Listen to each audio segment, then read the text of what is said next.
বাংলাদেশে আরেকটা গণ অভ্যুত্থানের ভার বহন করার শক্তি বাংলাদেশের জনগণের নাই, বাংলাদেশের নাই।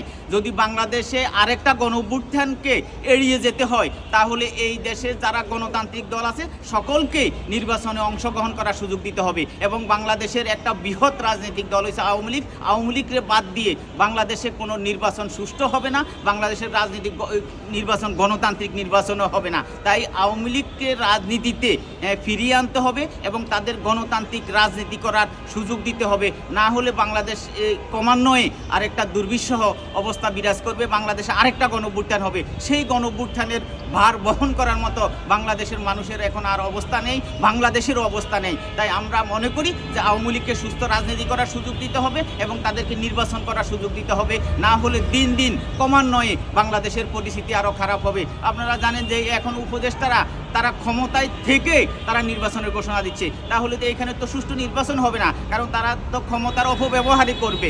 আপনারা জানেন তো দুজন উপদেষ্টা তারা এখন নির্বাচনের প্রস্তুতি দিচ্ছে ক্ষমতায় থাকা অবস্থায়, তাহলে এটাও তো বেআইনি। তাই এখানে কোনো সুষ্ঠু নির্বাচন হবে না।